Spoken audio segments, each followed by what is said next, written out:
आवाज बुलंद हुई कि जब तक के वसीम रज़वी ने ये अल्फाज ना कहे थे कि कुरान को मिटा देंगे, तब तक के वो वसीम था। वसीम आज से वसीम नहीं बल्कि त्यागी बन गया है। तो वसीम रज़वी जैसे नाजायज औलाद सर पटक पटक कर मर जाएंगे, लेकिन इंशाअल्लाह ताला क़यामत तक कुरान आबाद रहेगा। कुरान था, कुरान है, कुरान रहेगा। आला हजरत फरमाते हैं, वाह क्या जूदो करम है शहे बतहा तेरा, वाह क्या जूदो करम है शहे बतहा तेरा, नहीं सुनता ही नहीं मांगने वाला तेरा, फर्श वाली तेरी शौकत का उलू क्या जाने, खुसरवा अर्श पे उड़ता है फरेरा तेरा, मैं तो मालिक ही कहूँगा कि हो मालिक के हबीब, यानी महबूबो मुहिब में नहीं मेरा तेरा, तेरी सरकार में लाता है रज़ा उसको शफीर, जो मेरा गौस है और लाडला बेटा तेरा, जो मेरा गौस है और लाडला बेटा तेरा।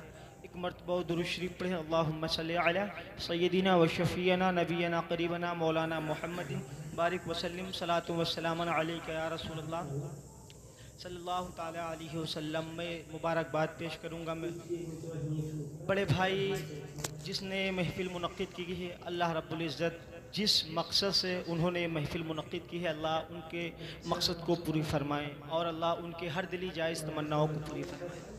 मैंने कुरान मुक़द्दस की एक आयत करीमा पढ़ी थी, और अर्रहमानु अल्लमल कुरान, अल्लाह रब्बुल इज़्ज़त ने अपने हबीब को, अपने महबूब को कुरान सिखा दिया। कुरान मुक़द्दस एक बहुत अजीम किताब है, जिस किताब का देखना भी इबादत है, चूम कर आँखों से लगाना भी इबादत है, देखना भी इबादत है, सुनना सुनाना इबादत है।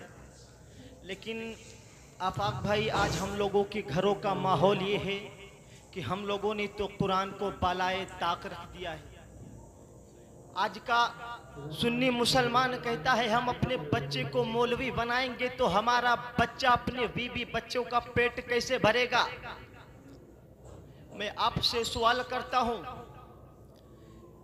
कि अल्लामा आफाक मुशाहिदी साहब किबला जो मिंबर रसूल पर तशरीफ फरमाए, आप इतने लोग हो, लेकिन मैं कहता हूं कि हिंदुस्तान में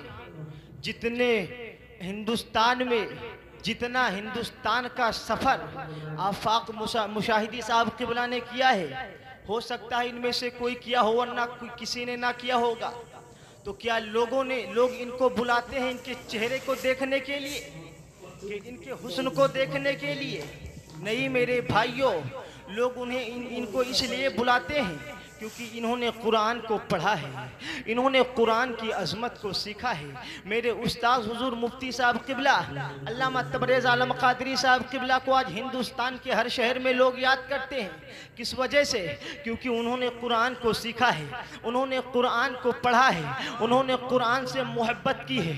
तो मेरे अजीज़ों, मेरे भाइयों, ये मत सोचो कि हम अपने बच्चे को मौलवी बनाएंगे तो हमारा बच्चा अपनी बीवी का पेट कैसे भरेगा, अपने बच्चों का पेट कैसे भरेगा।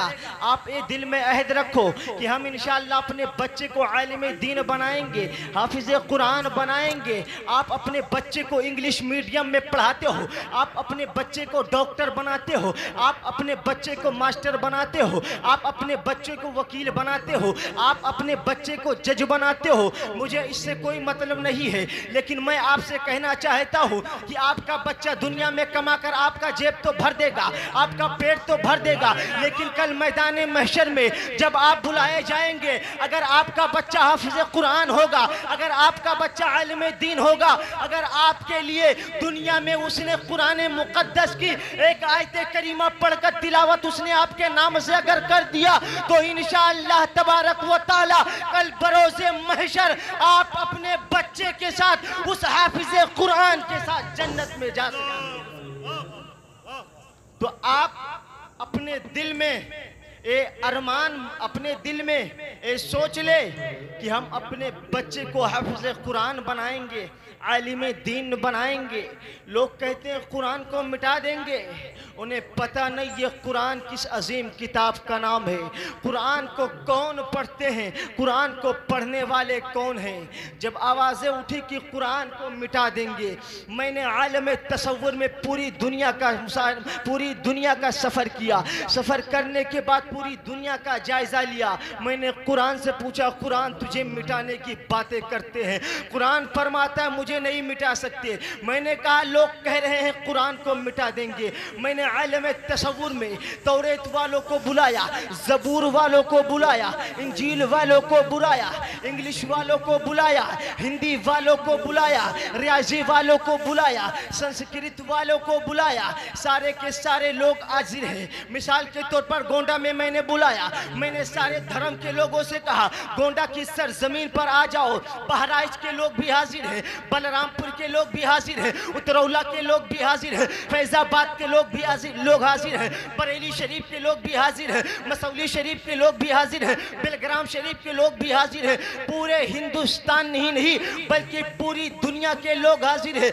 मैंने ऐलान किया कि तुम लोग अपनी अपनी धर्म की किताबें लाए हो। बोले हाँ। मैंने कहा ठीक है। बोले हाँ हम लोग अपनी अपनी धर्म की किताबें लाए हैं। मैंने भी अपने हाथ में कुरान लिया। आलिम तसव्वुर में अल्लामा आफाक मुशाहिदी साहब किबला हमारे साथ है।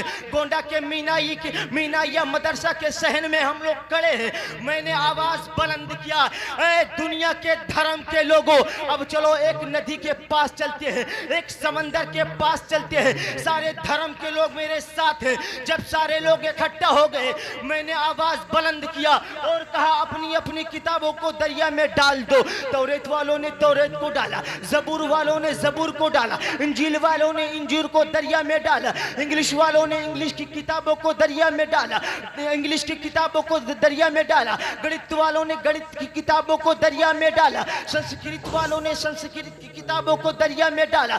सारे के सारे खामोश रहे, हंगामा मच गया। मैंने भी थोड़ी देर के लिए कुरान मुकद्दस को दरिया में डाला। सारे के सारे लोग खामोश रहे। लोग एक दूसरे को देखकर हंसने लगे और कहने लगे तौरेत वालों तुम्हारी तौरेत तो दरिया में डूब गई है, ज़बूर वालों तुम्हारी ज़बूर तो दरिया में डूब गई है, संस्कृत वालों तुम्हारी संस्कृत तो दरिया में डूब गई है, इंग्लिश वालों तुम्हारी इंग्लिश की किताबें तो दरिया में डूब गई है, रियाजी वालों तुम्हारी रियाजी की किताबें तो दरिया में डूब गई है। सारे के सारे लोग खामोश रहे। लेकिन जब मुसलमानों को ललकारा गया और कहा गया है मुसलमानों तुम्हारा कुरान तो दरिया में डूब गया है, तो मेरे कौम के 15-15 साल के बच्चों ने अपने सीने को आगे पेश कर दिया और कहा नादानो, अरे वो कुरान है जो दरिया में है वो तो कागज में लिखा है, लेकिन जो हमारे सीने में आबाद है इंशाअल्लाह क़यामत तक जिंदा रहेगा। नारे तकबीर, नारे रिसालत, अज़मत कुरान अज़ीम। मोहतरम ज़िया यज़दानी साहब क़िबला, बहुत अच्छे भाई, वाह मुबारक हो माशाअल्लाह। तो सुन्नी मुसलमानों के 15-15 साल के बच्चों ने अपने सीने को आगे पेश कर दिया और लोगों को बताने लगे, अरे सुनो सुनो, जो कुरान दरिया में है वो तो कागज़ पर लिखा है, लेकिन जो हमारे सीने में है इंशाअल्लाह क़यामत तक आबाद रहेगा। अब नाजायज़ नुत्फ़े से पैदा होने वाले वसीम को बताना चाहता हूँ, जिसने कहा था कुरान की 26 आयत गलत है, उसने कहा था कुरान को मिटा देंगे। अरे कुरान को मिटाने की बात तो बहुत पहले से लोग कर रहे हैं। मेरे नबी के ज़माने में भी एक शख्स था जिसका नाम था अबुल हकम, उसने कहा कुरान को मिटा देंगे। मेरे नबी ने फरमाया नहीं मिटा सकता। कहा मिटा देंगे, नबी ने कहा नहीं मिटा सकता, कहा मिटा देंगे। मेरे नबी ने फरमाया जब तक कि तूने ये अल्फाज ना कहे थे, तूने ये वर्ड अपनी जुबान से ना निकाला था, तब तक के तू अबुल हकम था, लेकिन आज से अबुल हकम नहीं बल्कि अबू जहल बन गया है। लखनऊ के नाजायज नुत्फे से पैदा होने वाला वसीम ने जब ये बात कही कि कुरान को मिटा देंगे, तो पूरे हिंदुस्तान के उलेमा